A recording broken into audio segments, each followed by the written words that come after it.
Hola a todos, qué alegría volver a encontrarnos acá en este programa, en El Gran Desconocido, donde contamos estas historias transformadoras y todas estas historias tan bonitas a la luz de Dios, a la luz del Espíritu Santo.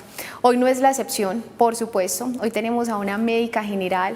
Ella se llama Jennifer Ferraro y hoy quiso venir acá a compartir con todos ustedes, también conmigo, porque nunca nos habíamos cruzado, ¿cierto? Entonces, hoy es el momento para contar todas esas experiencias tan lindas que el Señor ha hecho en tu vida. Así que te damos la bienvenida, Jennifer. Muchas gracias por estar en El Gran Desconocido. Carla, no, muchas gracias a ustedes, muy feliz de estar acá, la verdad, como compartiéndoles mis experiencias con Jesús, con la Virgen María y cómo ha tocado mi vida y con mis experiencias cómo me ha pues, como ayudado a tocar la vida de otras personas y a impactar en muchos aspectos. Qué maravilla. Bueno, dentro de lo que habíamos conversado en algún momento es que tú vienes de una familia católica, una familia muy orante, donde la fe se ha hecho presente siempre desde niña, ¿cierto? De hecho, tu papá es muy mariano, entonces desde muy pequeñita conociste también como estas oraciones del Santísimo, del Santo Rosario y todo lo demás, ¿cierto? Pero a los 4 años, que me parece supremamente increíble, es que a los 4 años tuviste un sueño muy teso, muy tenaz. Me gustaría que nos compartieras un poco sobre ese sueño y que desde ahí empecemos a contar ese gran testimonio. Bueno, Carla, te cuento. Sí, como dices, mi familia siempre ha sido una familia de mucha oración. Mi papá es una persona muy mariana, mi mamá también. Digamos que yo crecí y tengo recuerdos de mi infancia muy patentes, pues muy vividos, de que siempre estábamos pues en oración, siempre íbamos a la iglesia. Digamos que eso es como lo más lindo que tengo de mi familia, que ellos me inculcaron un amor por Dios muy grande y un amor muy grande también por la Virgen María. Cuando yo tenía más o menos 4 años, recuerdo que tuve un sueño muy lindo. Ese ha sido como el sueño que más lindo me ha parecido, como el más tranquilo que he tenido, porque los otros han sido un poquito más fuertes.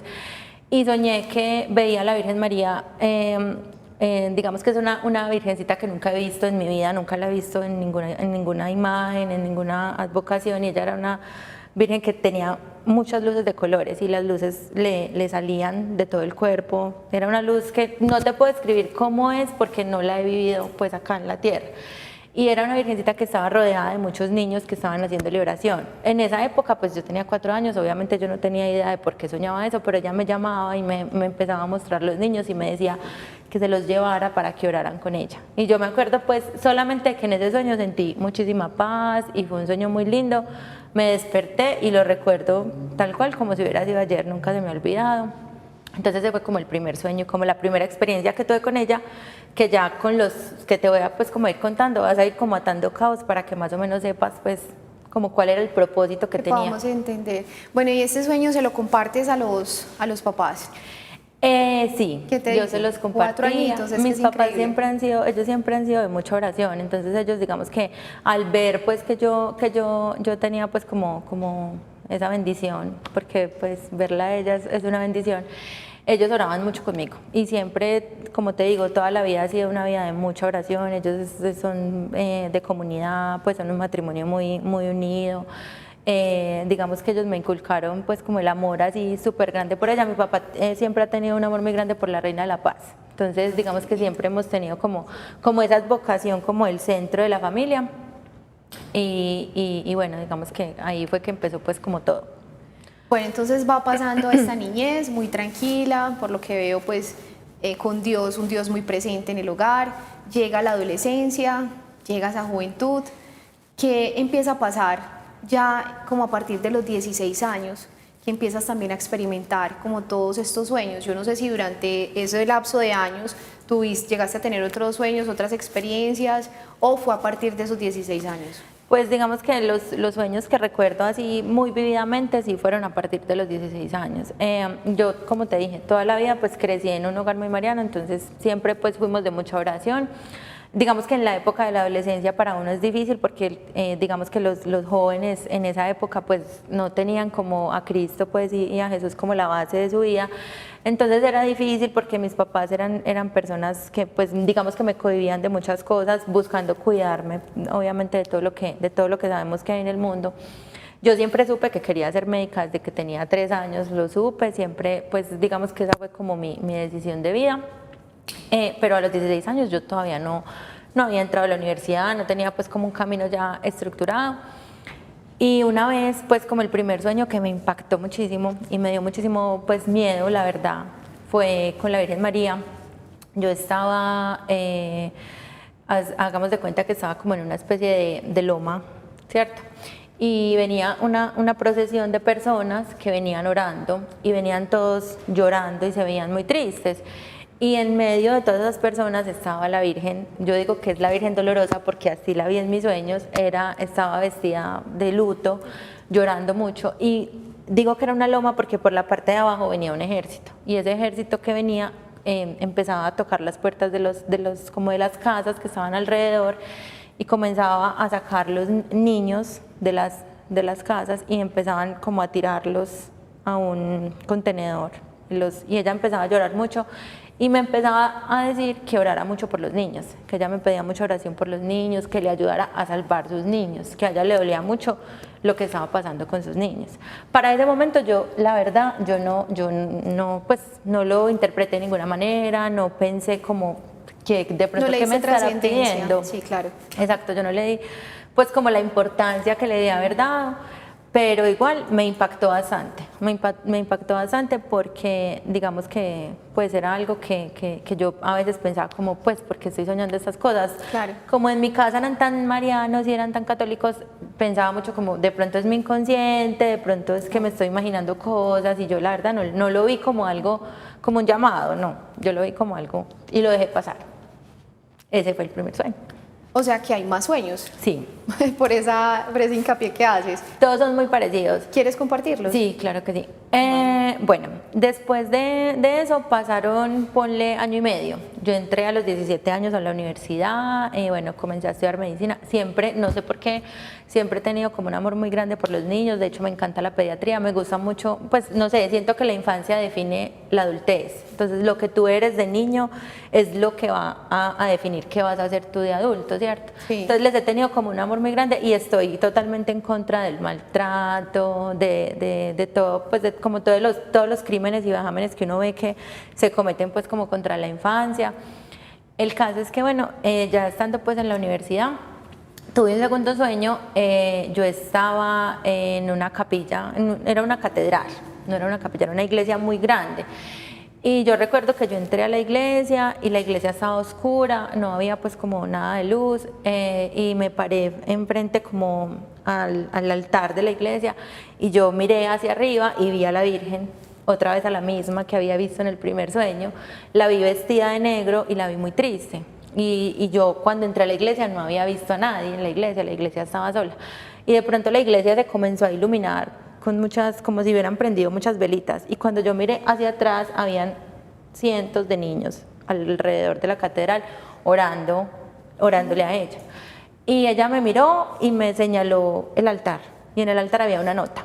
Yo abrí la nota y la nota decía: necesito que me ayudes a orar por mis niños y que me ayudes a salvar mis niños. Wow. Ese fue el segundo sueño. Sí. Inclusive en ese sueño ella me dijo: ya te puedes despertar.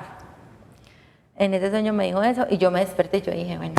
Eso fue a los 16. Eso fue, no, eso fue más o menos pues, a los 20, más o menos, fue más o menos. Acá te no, estoy marcando sí, la fue línea un del tiempo después. con los años. Lo que pasa es que no recuerdo exactamente los tiempos, pero Okay. fue un tiempo después. Vale. De hecho, yo ya ni me acordaba del otro sueño cuando pasó eso. El caso es que yo empecé a trabajar mucho pues ya cuando empecé a hacer pues como mis prácticas, a trabajar mucho con niños y me fui dando cuenta que esa era como lo que más me llamaba la atención de la medicina. Y en la medicina tú ves historias muy lindas, pero también ves historias muy tristes de maltrato, de abuso. Digamos que empiezas como a ponerte al servicio de los niños a través de tu profesión. El caso es que yo para ese momento todavía no estaba pues directamente trabajando como médica, pero sí podía, digamos, como interceder en muchos sentidos.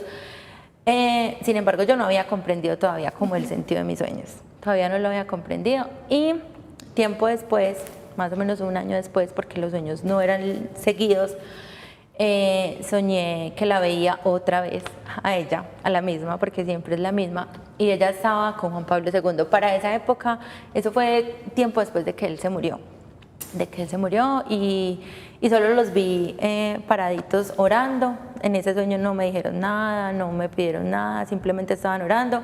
Y cuando terminaron la oración, él me miró y me dijo, ya te puedes despertar. Y yo me desperté. Ese fue el tercero, sí. O sea, como que te muestro la presencia, te muestro que estoy acá, que de alguna manera me manifiesto en tus sueños, pero, o sea, listo, te despiertas y ¿qué pasa? ¿Tú qué haces con esa información? Pues digamos que ahí yo ya empecé a atar caos. Para ese momento cuando yo estaba... Eso ya era como que, como el tercer sueño. Era el tercero, sí. ¿Cierto? Ok. Cuando yo ya estaba terminando la universidad y digamos que empecé pues a buscar ya trabajo y a ejercer como médica. Tuve muchos casos de niños que eran violentados por los papás, muchos casos de niños que eran violentados por los padrastros, o sea, casos de violaciones, de intentos pues de homicidio, muchísimos. Entonces digamos que eso pues para mí fue muy impactante porque, como te digo, yo siempre he sido una persona que defiende mucho la justicia. Entonces digamos que a través de mi profesión me involucraba demasiado con mis casos y trataba como de llevarlos a feliz término, obviamente en beneficio de los niños, ¿cierto? Bueno, digamos que hasta ahí habían pues como pasado esas cosas y ya el último sueño, que ese fue el más horrible de todos, pues porque la verdad es aterrador, o sea, uno siente paz, pero también siente mucho miedo, porque es ver a María sufriendo mucho, y ella en los sueños se ve sufriendo bastante, y ella llora muchísimo. El último sueño, yo iba para la universidad en el sueño, yo iba para la universidad, yo me subí a un bus. En esa época yo iba pues a la universidad en bus y yo en el sueño me subí a un bus y me senté normal en el bus y se me sentaron al lado y se me sentaron y yo miré y era ella. Ella me dijo, hola, te quiero mostrar algo porque eso es lo que yo necesito que tú me ayudes. Y yo miré hacia el frente del bus y había, haz de cuenta, un videobeat, como un reproductor de imágenes, exacto, sí. Estaban proyectando unas imágenes y empecé a ver niños abortados, pero muchísimos. Y yo conozco la manera en que se abortan los niños porque pues soy médica, entonces obviamente pues he tenido como, digamos, como contacto. Nunca en mi vida he estado de acuerdo, nunca lo haría, pero sí por las clases y por lo que nos enseñan en la universidad, nosotros pues obviamente sabemos cómo se llevan esas prácticas y lastimosamente digamos que ahorita el mundo y pues en Colombia la ley ha permitido que cualquier mujer pueda abortar. Entonces se ha vuelto algo pues muy permisivo que cualquier persona puede acceder a esto y en ese sueño yo la vi, ella solamente lloraba y lloraba sangre, literalmente lloraba a mares así, sangre exagerada y me decía por favor ayúdeme que usted me puede ayudar y ella me decía en el sueño que nadie se alcanzaba a imaginar el dolor que sentía una madre de ver cómo hacían eso con sus hijos. O sea, ese sueño a mí me impactó muchísimo, muchísimo. Y digamos que ahí como que comprendí cuál era como, digamos, lo que ella esperaba, porque yo empecé a trabajar con maternas. Empecé a trabajar con maternas y cuando tú trabajas con maternas, digamos que yo era la médica líder del programa de maternidad, la primera cita siempre es con el médico. Y digamos que la ley en Colombia tiene como ciertas cláusulas o ciertos permisos para que una mujer pueda abortar y uno de esos permisos es que la mujer pida como una asesoría psicológica y que el psicólogo le diga que sí, que ya pues que eso le está afectando mentalmente. Claro. No tiene que tener en sí una enfermedad mental, no tiene que tener en sí pues alguna afectación grave de su condición de salud. Sino que desde su argumento él ya toma la decisión de que hay una viabilidad para hacer eso. Exacto. Y es un tema de que las personas que lo hacen, la mayoría de los que están en esos cargos son personas que no tienen conciencia del aborto y para ellos es muy fácil decir sí, aborta y te dan el permiso. Entonces digamos que yo estuve 3 años con maternas y en esos 3 años conocí muchísimas mujeres, muchísimas, y ellas llegaban a mí con la intención de abortar. Todas llegaban con la intención de abortar. Entonces digamos que ahí fue que yo empecé a comprender que lo que pues María o Jesús esperaban de mí era que yo les mostrara, digamos, como lo mal que estaba hacer esto, porque es algo que, digamos, que afecta la conciencia de las mujeres, y las mujeres que conocí que ya lo habían hecho eran o son mujeres que no tenían paz, que no tenían tranquilidad, que no tenían como calma pues en su corazón y que cargaban una culpa gigante. Entonces fue muy, muy difícil. Vale, yo te pregunto, Jennifer, digamos que ahí cuando ya aterrizas ese propósito o esa misión, ¿cierto? Tú la conectabas, digamos, como una misión también dada desde la oración, desde esa infancia, desde ese primer sueño que tuviste, o cómo llegaste a hilar ya en la adultez con estos otros sueños, pero también me parece muy curioso lo que nos compartiste sobre ese primer sueño de los 4 años. ¿Qué querías, o sea, qué crees tú que ahí la Santísima Virgen María estaba hilando? Tú dices que comprender el propósito y llevarlo a cabo, ¿cierto?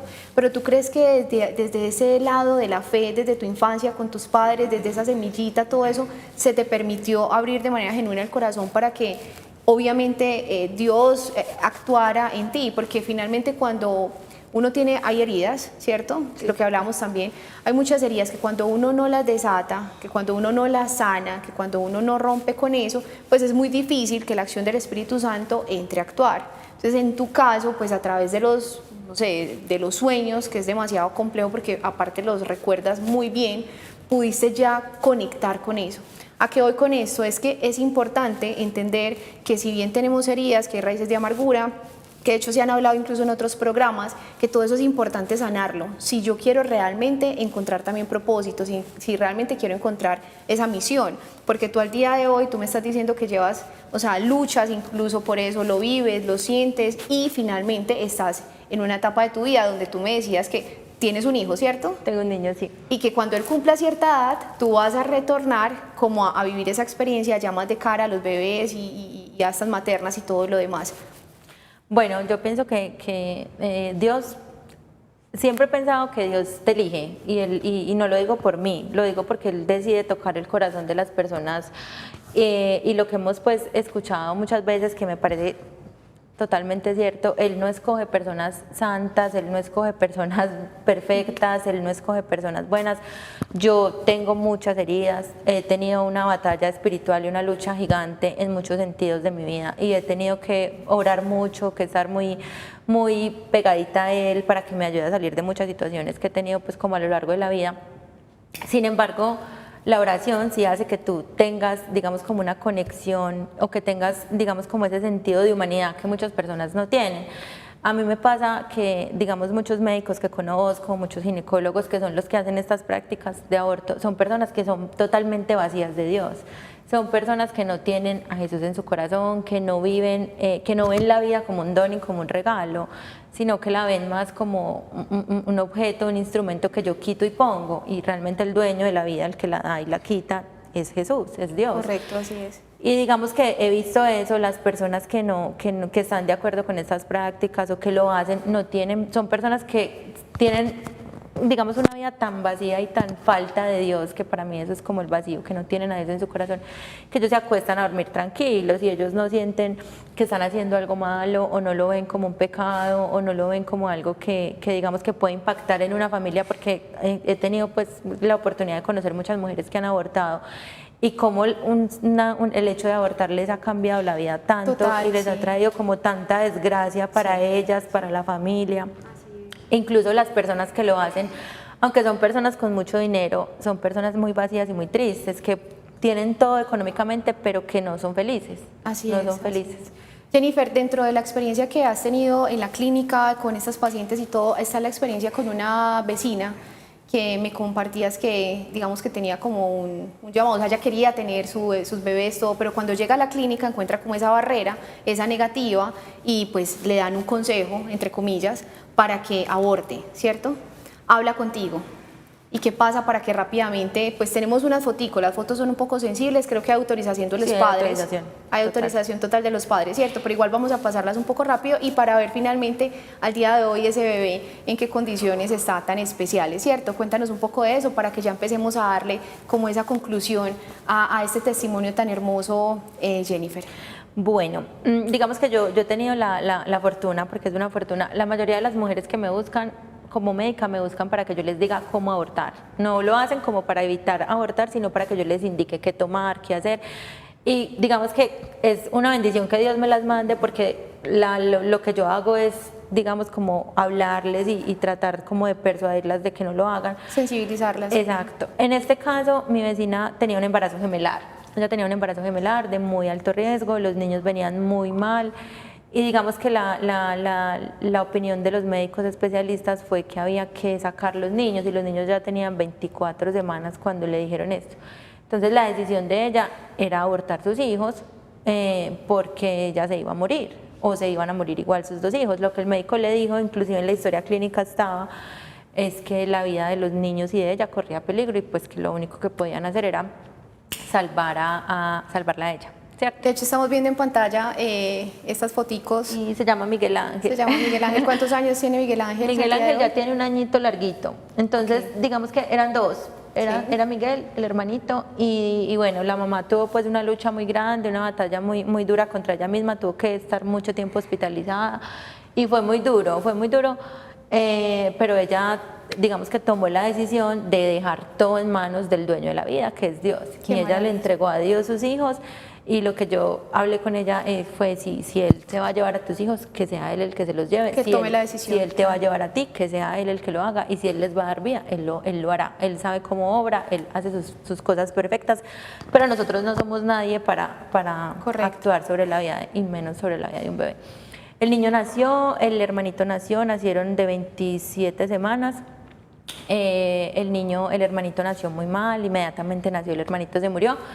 Pero Miguel, el bebé, el que está en las fotos, el niño comenzó pues a luchar mucho, estuvo más o menos 3-4 meses hospitalizado, pero Miguel es un niño que tenía el peor pronóstico, el niño no iba a hablar, el niño no iba a caminar, pero ahorita el niño camina, habla, va y me toca la puerta de la casa, me grita que le abra, si yo no le abro él se queda gritando y es un niño completamente normal. Y la vida de Sandra, mi vecina, es una vida pues feliz, que se organizó de una manera, todo se le dio perfectamente y ella ahorita tiene la posibilidad de trabajar en su casa, de estar todo el día con su hijo, tiene una familia, no, es una mujer muy feliz. Yo quiero aprovechar porque se nos está cortando ya el tiempo, es que tenemos las redes sociales de Jennifer, si me pueden ayudar porfa a ponerlas ahí para que, cierto que ya lo habíamos hablado con tu autorización, si alguna mujer está en esta condición o incluso un hombre que esté con su pareja pasando por alguna crisis, quiera de pronto hablar contigo, tomar contacto contigo, entonces pues ahí las tenemos en pantalla para que por favor se comuniquen con ella que está haciendo. Yo creo que finalmente todo este recorrido es para llevarte y en esos sueños tan hermosos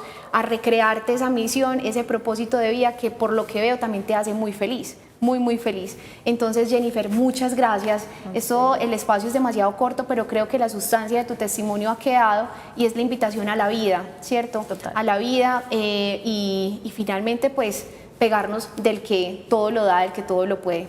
Yo te pido porfa que nos acompañes con una corta oración para despedir y esperamos tenerte en una próxima oportunidad con nuevos testimonios. ¿Vale? Muchas gracias por invitarme. Bueno, papá, en esta tarde de hoy te quiero entregar a todas las personas que hacen posible este programa, a todas las personas que de alguna u otra manera colaboran para que este programa llegue a tocar los corazones de las personas que lo ven.